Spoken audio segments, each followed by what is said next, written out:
Assalamualaikum warahmatullahi wabarakatuh. Waalaikumsalam warahmatullahi wabarakatuh. Apa kabar Ananda semuanya? Baik, Bu. Alhamdulillah baik. Siap untuk belajar hari ini? Siap, Bu. Oke, sebelum kita memulai pembelajaran hari ini, alangkah baiknya kita membaca doa terlebih dahulu. Tasya Maulani dipersilakan memandu teman-temannya untuk berdoa. Baik, Bu. Baik teman-teman, sebelum kita mulai pelajaran, baiknya kita membaca doa. Berdoa mulai.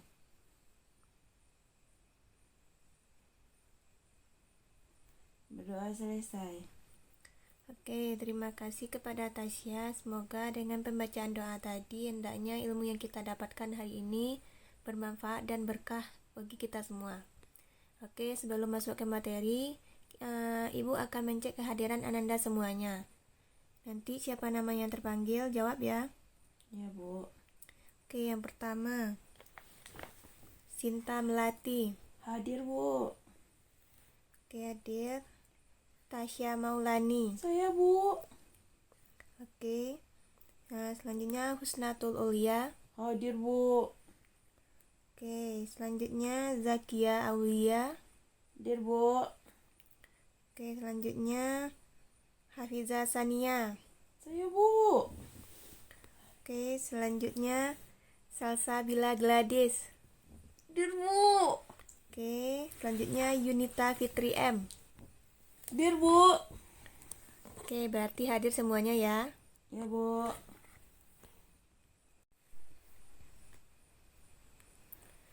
Oke, sebelum kita masuk ke materi, Ibu mau bertanya, siapa yang pernah pergi ke kebun atau ke hutan? Saya, Bu.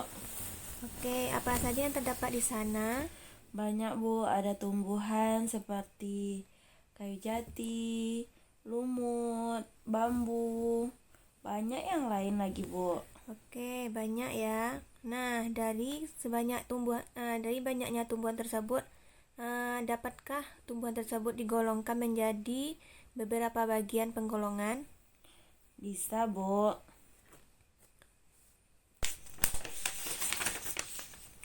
Nah, tadi katanya bisa. Siapa yang bisa menyebutkan apa saja penggolongannya? Saya, Bu. Oke, coba Salsa. Penggolongannya ada 3, Bu. Yang pertama yaitu Bryophyta, yaitu tumbuhan lumut. Yang kedua Pteridophyta, yaitu tumbuhan paku. Dan yang ketiga Spermatophyta, yaitu tumbuhan biji. Ya, benar sekali ya Salsa. Bagus. Nah, selain pengelompokan yang tadi, pengelompokan tumbuhan juga ada berdasarkan cara perkembangbiakannya. Yang pertama yaitu Cormophyta berspora, adanya yaitu seperti Bryophyta dan Pteridophyta. Dan juga Cormophyta berbiji, adanya seperti Spermatophyta. Selanjutnya juga ada berdasarkan tidak adanya jaringan pengangkut, seperti ada Archaeophyta yaitu Bryophyta dan Tracheophyta seperti Pteridophyta dan Spermatophyta.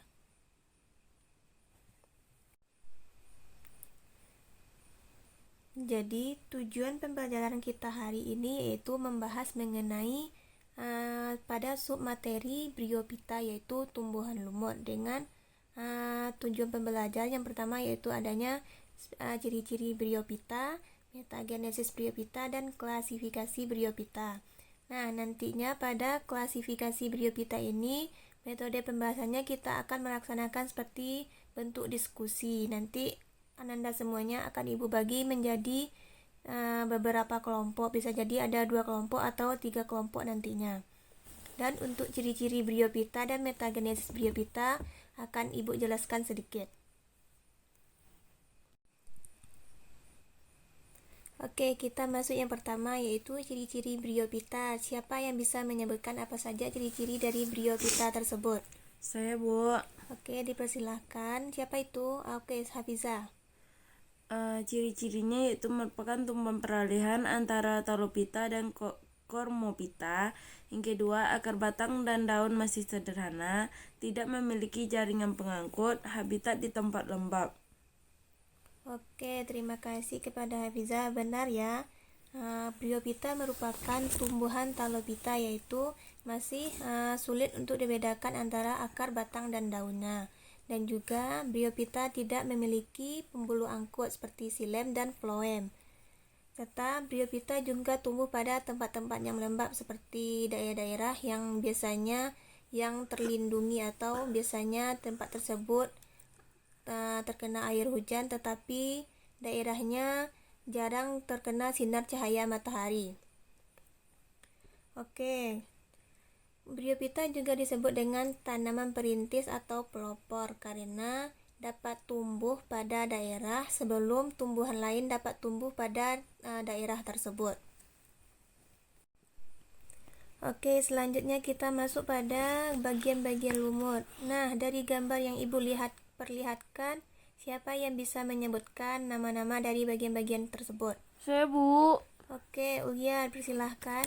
Yang pertama yaitu sporangium, kedua seta, ketiga apophysis, keempat calyptra, kelima vaginula, keenam daun, 7 rhizoid, dan 8 operculum.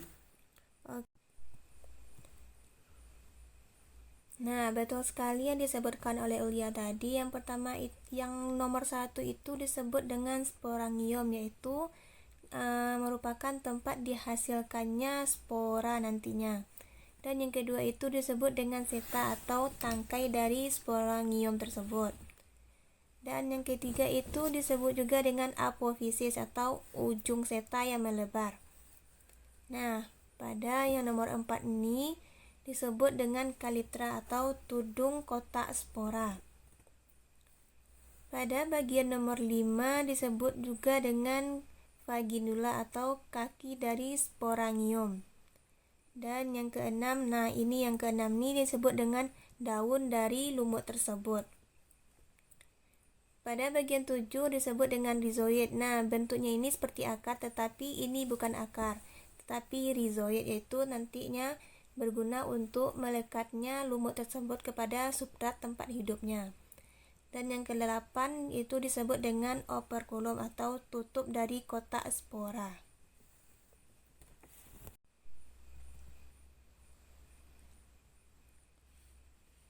Nah, pada lumut ini juga terdapat 2 fase pada perkembangbiakan, yaitu fase sporofit dan fase gametofit. Pada fase sporofit nanti menghasilkannya sporangium yang nanti di sana juga dihasilkan sel induk spora yang haploid. Sedangkan pada fase gametofit nantinya menghasilkan gamet atau sel kelamin pada lumut tersebut. Nah, ada yang bisa menyebutkan bagian mana yang disebut dengan fase sporofit dan gametofit tersebut? Saya, Bu. Oke, Husnatul, dipersilahkan. Bagian sporofit itu terletak pada bagian atas dan sedangkan gametofit yaitu pada bagian bawahnya, Bu. Ya, betul sekali. Fase sporofit itu pada yang terlihat pada gambar yaitu bagian kurung yang di atas, yaitu nantinya menghasilkan gamet atau sel kelamin. Dan juga pada bagian yang dikurung di bawah itu disebut dengan fase gametofit. Nah, selanjutnya kita ke daur hidup lumut.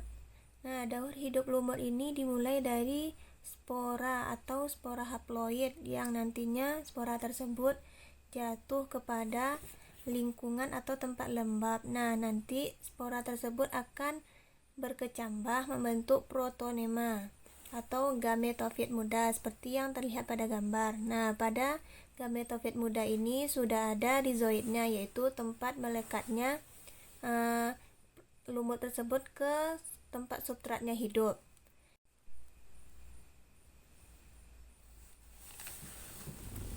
Nah, nanti protonema itu akan berkembang menjadi gametofit dewasa. Nah, gametofit dewasa inilah yang disebut dengan lumut itu sendiri. Nanti pada gametofit dewasa ini akan menghasilkan antheridium dan archegonium. Nah, antheridium ini nantinya menghasilkan gamet jantan dan sedangkan archegonium menghasilkan gamet betina yaitu ovum.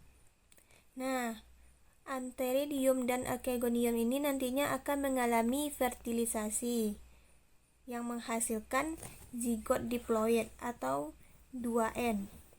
Nah, zigot ini nantinya akan berkembang menjadi sporofit seperti yang terlihat pada gambar, yaitu sudah terbentuknya sporofit. Nah, nanti di dalam sporofit ini ada turut berkembang menjadi sporangium yang terdapat di dalamnya sel-sel induk spora yang diploid. Nah, nanti sel-sel spora yang diploid ini akan mengalami pembelahan meiosis membentuk spora yang haploid. Nah, spora haploid inilah yang nantinya akan berkembang menjadi protonema.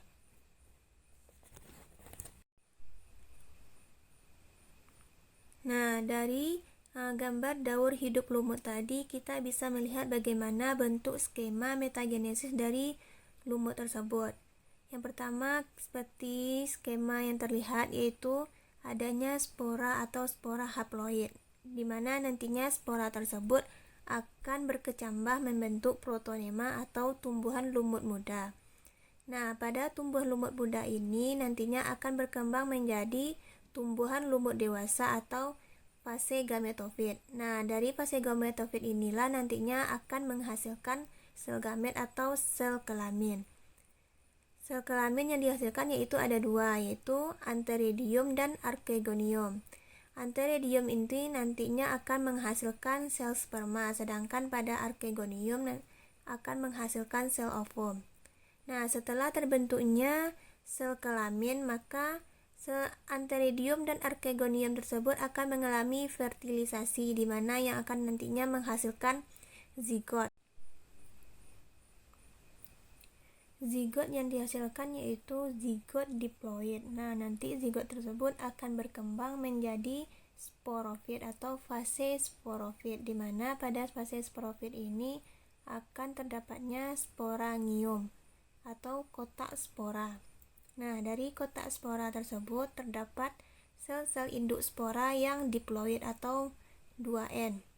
Nah, nantinya dari sel-sel induk spora tersebut akan mengalami pembelahan meiosis yang nantinya menghasilkan spora yang haploid, yaitu spora yang siap untuk berkembang biak menjadi lumut selanjutnya.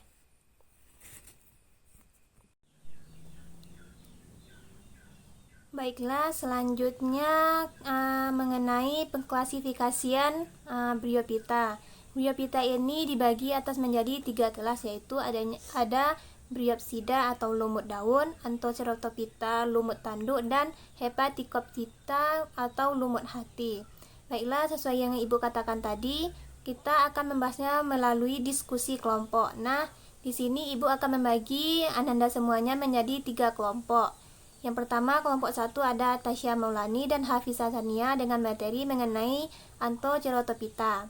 Yang kedua, yaitu kelompok 2, ada Husnatul Ulia dan Salsabila Gladys dengan materi mengenai Hepaticophyta.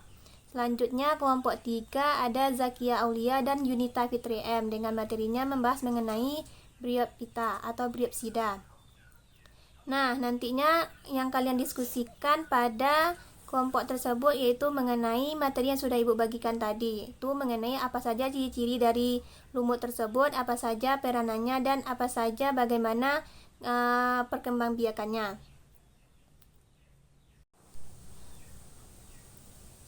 Baik, untuk metode diskusinya, Ananda semua bisa menggunakan grup WhatsApp atau melakukan video call dengan teman diskusinya. Nah, untuk waktu diskusinya Ibu berikan waktu selama 15 menit. Nanti sesudah habis waktunya, nanti kita akan kembali membahas secara bersama-sama. Oke, sekarang jam 7.20. Nanti selesai diskusinya yaitu jam 7.35. Oke, sekarang dipersilakan untuk memulai diskusinya.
Bagaimana dengan kelompok 3? Apakah ada kendala dari diskusinya? Tidak, Bu. Oke. Kelompok 2 bagaimana? Tidak, Bu. Kelompok 1? Tidak, Bu. Oke, atau ada yang mau ditanyakan atau yang kurang jelas perintahnya atau soalnya? Enggak, Bu. Oke. Silakan dilanjutkan diskusinya. Ya, Bu. Ingat ya, waktunya tinggal 10 menit lagi. Ya, Bu.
apakah ada kendala dari kelompok 1?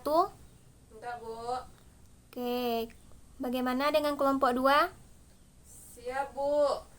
Sudah selesai diskusinya? Sudah, Bu. Cepat sekali ya. Ya, Bu. Bagaimana dengan kelompok 3? Siap, Bu. Oke, berarti kelompok 2 dan kelompok 3 sudah siap. Karena waktunya masih ada 5 menit lagi, coba diulang-ulang kembali. Ya, Bu.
Oke, sekarang waktu diskusinya sudah habis ya. Sekarang mari kita bahas bersama-sama hasil dari diskusi masing-masing kelompok.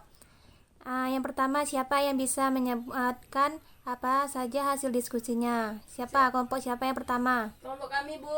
Oke, persilakan kelompok 3. Baiklah, hasil diskusi kami yaitu tentang lumut daun. Lumut daun merupakan jenis tumbuhan yang sering dijumpai di daerah yang lembab. Pada umumnya, satu individu lumut daun menghasilkan jenis gamet yang berbeda, sehingga dapat dibedakan mana individu jantan, mana individu betina. Akan tetapi, ada juga tumbuhan lumut yang menghasilkan gamet jantan dan gamet betina dalam satu individu. Pada fase sporofit, tumbuhan lumut akan menghasilkan spora sebagai alat perkembangbiakannya. Jika spora lumut sampai di lingkungan yang sesuai, spora lumut akan tumbuh menjadi protonema. Protonema inilah yang akhirnya tumbuh menjadi tumbuhan lumut baru. Contoh spesies tumbuhan lumut daun adalah Polytrichum juniperinum, Pogonatum ciratum. Kebanyakan lumut ini tumbuh di rawa-rawa yang membentuk rumpun atau bantalan dari tiap-tiap tahun tampak bertambah luas, sedangkan bagian bawah yang ada dalam air mati berubah menjadi gambut yang membentuk tanah gambut. Jenis tanah yang bermanfaat untuk mengemburkan medium pada tanaman pot dan dapat dimanfaatkan sebagai bahan bakar. Karena habitatnya sangat luas, maka tumbuhannya pun mempunyai struktur yang bermacam-macam. Dah, Bu. Oke, terima kasih kepada kelompok 3. Selanjutnya, siapa yang mau lagi membacakan hasil diskusinya? Kelompok kami, Bu. Oke, persilakan kelompok 1. Baiklah, kami akan menyampaikan hasil diskusi kami tentang lumut tanduk. Lumut tanduk atau Anthoceroposida mempunyai bentuk sporofit yang panjang dan runcing, yang dapat tumbuh setinggi 5 cm. Sporofit lumut tanduk hanya terdiri dari sporangium dan tidak memiliki seta. Spora matang akan dilepaskan oleh sporangium yang pecah dan terbuka, dimulai dari ujung tanduk. Gametofit yang umumnya memiliki diameter 1-2 cm tumbuh secara mendatar dan kadang ditempeli oleh sporofit majemuk. Lumut tanduk sering menjadi spesies pertama yang menempati sebuah wilayah terbuka dan lembab. Habitat lumut tanduk ialah di bukit ataupun di lereng gunung pada tanah mineral yang lembab. Lumut tanduk tidak bagus tumbuh pada daerah yang bersifat asam dan sedikit unsur hara. Contohnya tanah gambut. Lumut tanduk banyak hidup di tepi danau, selokan, dan sungai.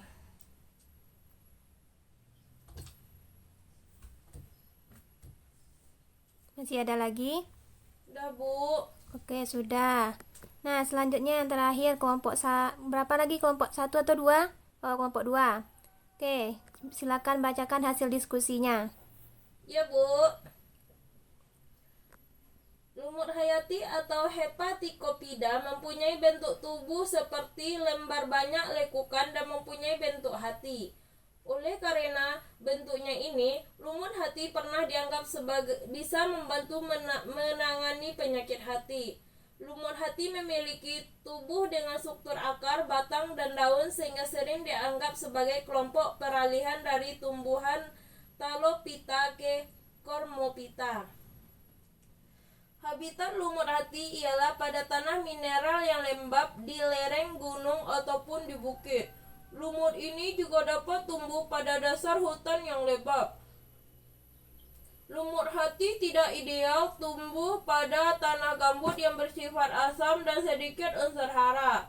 Terdapat pengecualian pada genus Plagiocilla sp yang bisa dijumpai tumbuh pada hutan rawa gambut. Contoh lumut hati Riccardia camerdifolia, Pelia endifolia, Scapania nemorosa, Jugermania sp. Dah, Bu. Oke, terima kasih kepada semua kelompok yang sudah membacakan hasil diskusinya. Yang pertama yaitu mengenai lumut daun atau Bryopsida. Lumut daun ini juga disebut dengan lumut sejati karena bentuk tubuhnya seperti tumbuhan kecil yang memiliki bagian akar atau rizoid dan batang dan daun. Dan juga pada lumut daun ini biasanya dapat kita temui pada tanah yang lembab. Contohnya yaitu seperti Polytrichum sp. Selanjutnya lumut hati atau Hepaticopsida. Lumut hati ini bentuknya seperti talus atau lembaran dan pipih. Biasanya tumbuh menjadi 2 lobus sehingga terlihat seperti lobus pada hati. Lumut hati ini biasanya hidup di bebatuan atau yang daerahnya lembab, seperti pada kulit kayu. Contoh dari lumut hati ini yaitu Markhanthia polymorpha. Nah, selanjutnya yaitu lumut tanduk atau Anthoceratopsida, yaitu merupakan lumut yang gametofitnya mirip dengan lumut hati.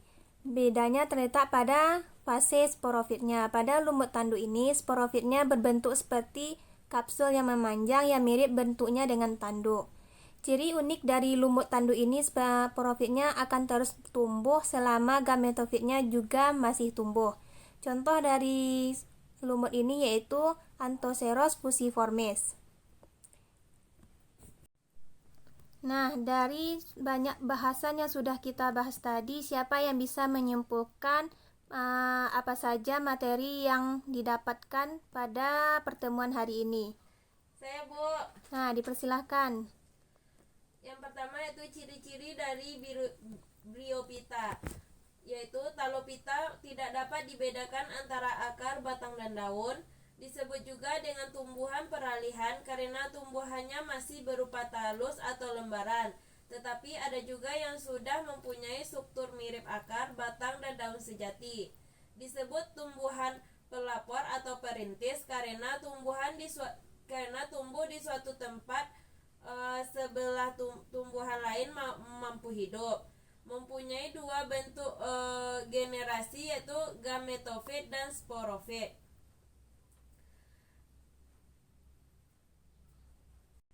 Bagian-bagian dari Bryophyta yang pertama yaitu sporangium, tempat dihasilkannya spora, seta, tangkai sporangium, apofisis, ujung seta yang melebar, kaliptra, tanduk kotak spora, vaginula, kaki sporangium, daun, rizoid, strukturnya seperti akar, operculum, tutup kotak spora.